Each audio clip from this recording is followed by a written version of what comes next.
next, and it's JB Bickerstaff. I know we kind of touched on JB a little bit, but like just overall thoughts on his coaching, rotations, philosophies. Obviously, you guys kind of talked about the way he can articulate questions, which I 100% agree with you. The way you ask him a question and he can just break it down in the simplest form where even I think a casual basketball fan could understand what he's saying. But what have you kind of thought of him so far?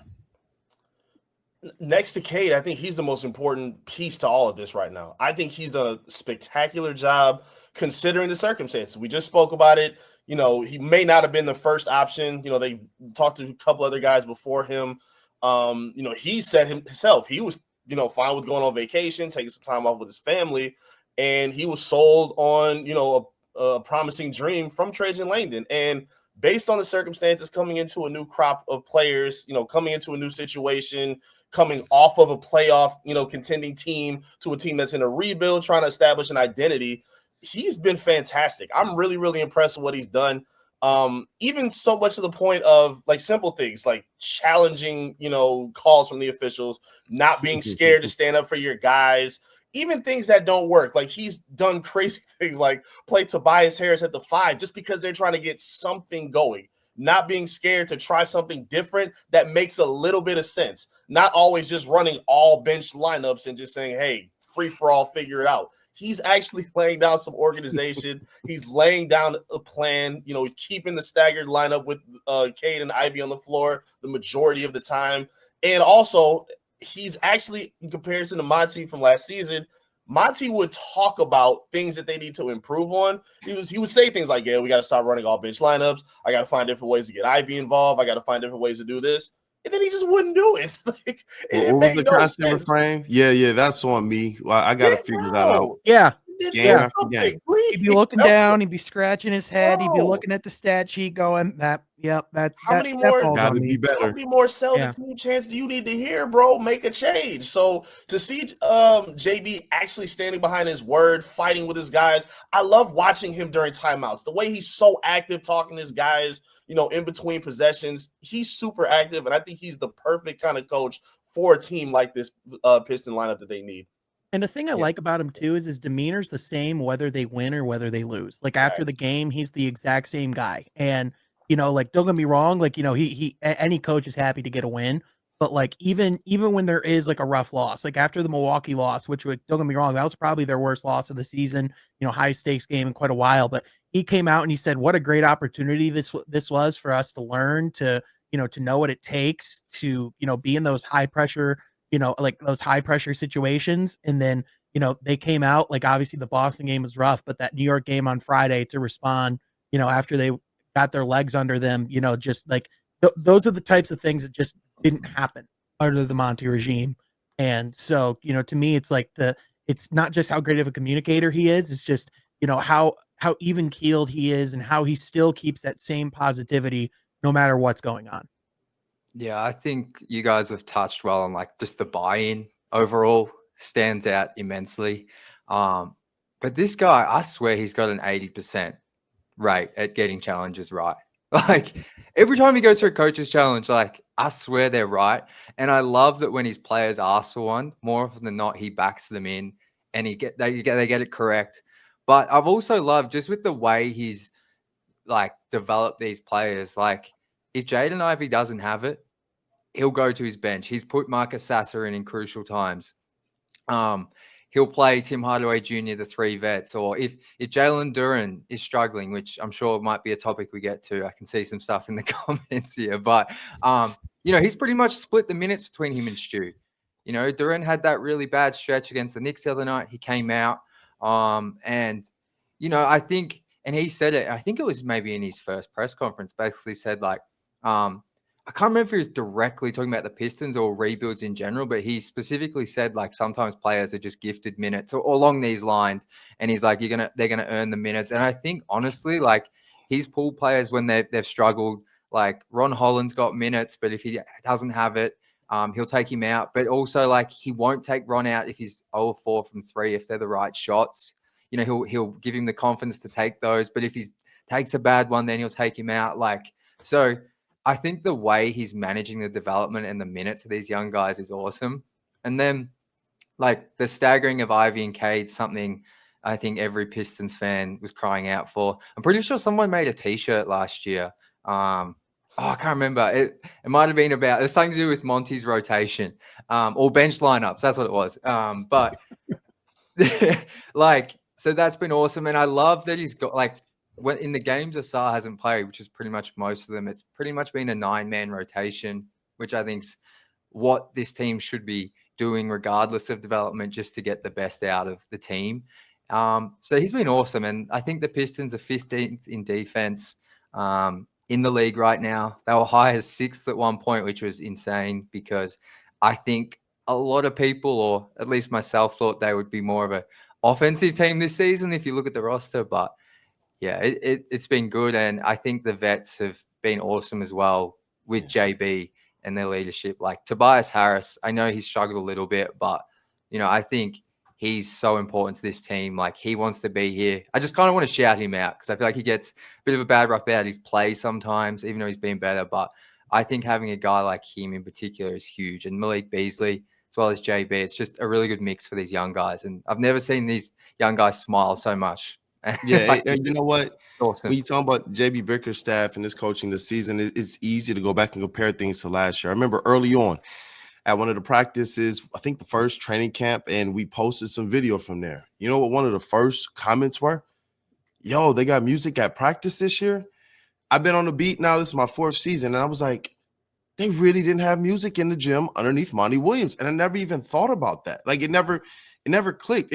But it was interesting to see that the fans who've been tapped in and seeing what this team is going through, you guys talk about the emotion that Jack Kelly was saying he watches this team with, the fans picked up on that. And so JB Bickerstaff just bringing a basketball culture, like playing basketball my whole life, teams my whole life, from Pee-wees to church league to high school to college, you know, pro-am and such. JB Bickerstaff feels like a basketball coach. Like he gives me Dan Campbell vibes sometimes, where I just want to run through a brick wall. And when you listen to Dan Campbell's players talk about him, it's about him understanding them as players, him understanding the game, and him putting them in the right positions, as well as believing in them. And day one, I remember media day, a lot of the players, we got to talk to them about, you know, what's your first impressions or early impressions of JB Bickerstaff? And they were like, bro, what were the words that we heard? He has a process. His instructions are easy to understand. We feel like we get it now. Like, it's crazy to know that some of these players been in the league 2, 3, 4 years, and they're saying this now. Mm-hmm. And so when I started hearing that, it was what kind of got me thinking, like, you know what? I do believe in these young players. I know that Cade and Ivy and Dern and Stu and Asar, if he gets back, I know that these guys are better than what their record has shown. They're not the historically worst team in Detroit Pistons history, and then the 3rd historically worst team record-wise in Detroit Pistons history. I just didn't believe that. So you get a coach in here, you get a guy who understands the right types of vets to pair with them, and JB Bickerstaff putting these guys in the right spots. That's just what stuck out to me the entire season, man. It's just these guys talking to me about basketball players, about how easy the game of NBA is. Marcus Sasser for a couple years was like, I'm still trying to learn the game, you know, or for his first season, I'm trying to learn the game. Coming into this season, he's excited about where he's at right now because of not just JB Bickerstaff, but I know he brought in Kevin Burleson, brother of former Lion Nate Burleson. Jamel McMillan was around a lot more, and people who've gotten to talk to him or be around him know he is a basketball mind. Luke Walton, got to talk with him down at Summer League. And so it's like, for some of the good that I liked about Monty Williams, that's why I won't completely bash, because some of his guys are still here that he brought to the organization, and they are basketball minds. JB Bickerstaff went and kind of put that on steroids, for lack of a better word, this year. And I believe having that around these young players and Trajan understanding the right basketball mind to have around these young players has absolutely been I love what Cade is doing, but I believe what JB is doing right now is unlocking this team. I really do. And the coaching staff around him as well, to have guys like Luke Walton on your bench, who's been an NBA coach for multiple years, that played in the league, that knows exactly what they're doing. Fred Vinson, who we all know his tutelage as a teacher and as someone that, you know, that can help people with learning how to shoot the basketball. Like, I just think you look at, you know, from the top down of this coaching staff, and there's just a lot of different things that that really complement well. And I think the biggest thing of it is, we've talked about how much JB Bickerstaff, he truly is, and I mean this as a compliment, a basketball sicko. Anytime, you just get to hear his thoughts, certain things there isn't a scenario that he doesn't have thought out or that he doesn't have planned out or doesn't have a concise philosophy and vision on. And again, we talking about clarity and knowing where players need to be and what they need to be doing to be successful. Mike Curtis, who we all know used to cover for the Detroit News last year for the Pistons, and then immediately went and covered a finals team. And the first time I got to record with him after that was, okay, you're with the worst team in basketball and you were with one of the best teams in basketball. What's the biggest difference? And the first thing he said without hesitation was clarity.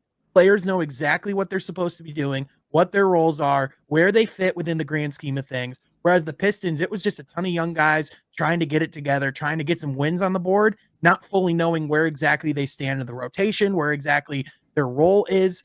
I think that has all been well defined and established, not only just with this new coaching staff, but with these new veterans. You brought up Jack brought up Tobias Harris. Just one quick thing about him is even though he hasn't necessarily been his best, shooting the basketball and certain things in those lights, he's always consistently available. And whenever one part of his game isn't going, he finds ways to impact the game in other areas. He doesn't just quit. So to me, when you look at some of the key differences, for those veterans they brought in, that's the big thing is they're all available and they're all professionals. So just a lot of different things. I know I just said a lot there, but. No, I think something that JB said, and I'm sure you guys remember the introductory press conferences, I want to make it fun for the young guys. Mm-hmm. And this is the most I've probably seen Cade on Instagram. I think the last time we saw him on Instagram was draft night. We're not going to get into that. But this is the he seems genuinely happy. These guys seem happy. They're smiling. Last year, I know Jack, you did a really good job. There were so many pictures of Cade where he looked like he just needed a hug and he wanted to cry because he was just not used to losing. Looking during the losing streak, saying we're not 28 losses bad. This is a better basketball team. I think JB just is a leader of men. And I think that's kind of what we see between him and Monty Williams. Monty Williams didn't want to be here, but he was not going to turn down that paycheck at the end of the day. JB wants to be here, and you can tell how enthusiastic he is night in and night out. Yeah, that's one of the biggest keys for a young team. Like you said, if you don't just want to teach them the game, you want to be able to make it fun. This is a job, this is their livelihood, and this is what they've dreamed about for their entire lives. And to, like you said, see Cade, great. He's such a great professional. He's really good at, answering questions straight up and kind of dealing with the brunt of what's going on. You could just tell it was eating away at him. And a lot of these other guys too. You couldn't imagine what a guy like Jaden Ivey had to go through, coming into the season thinking, all right, this is year 2 for me. I finally get to play next to my backcourt mate. Let's make this happen. Oh, I'm coming off the bench. That took everybody off standby. Not even just coming off the bench. I'm not playing fourth quarters. I'm, losing valuable times in these stretches where I should be on the floor. And the guy you playing against me probably won't be in the league for much longer. So, yeah, to see that he has a clear understanding of not just, some coaches will, have a Belichick-like approach where it's my way or the highway. I respect coaches who are okay with saying, okay, how can I help you? Talk to me. Let's get to know each other and get on the same page instead of you're going to do what I say in order to make what I want happen. I think he's done a phenomenal job at relating to all these young guys and, bringing out a winning product in the process. And you know what, E? To kind of piggyback on that point, one of my first questions that I did get to ask JB Bickerstaff was, what was it that you saw from the outside about these players that attracted you here? And this was after we had heard the Richard Jefferson podcast when he talked about some things that he liked about Jalen Duren, the potential Jalen Duren Stewart. He coached right here. He knows these players. And I asked him, I was like, specifically Cade and Ivy in that backcourt as well. Did you coming here when you understood this was a job that you could potentially have? Was there anything about these young players, and even more specifically Cade and Ivy, since you didn't mention them in the pod, that got you excited? And he looked at me, he was like, oh, definitely. And it was just the way he looked and said, we got some things planned, but he didn't go into much more detail. It was just the way he looked at you with that look of conviction. You know what I mean? Like, if you played any type of sports or had a good manager, you understand when they look at you like, oh, yeah, we about to cook up.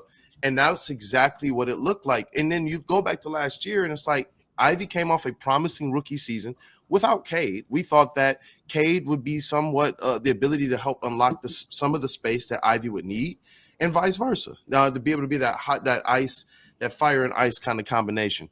To see Ivy battle through last year's ups and downs and the last 15 games of the season, those shooting numbers, man, just turned up. His 3-point percentage was 36% the last 15 games of the season, and he looked like exactly the guy we started the season with. He was like, no matter what my role is, I'm going to ball out. He loves Detroit, and it was kind of tragic, man, to know how much he cares about this, and like his family and blood are literally from here. They're fabric in sports and Michigan sports history and such, and now he gets to represent his family on the pro level in Detroit.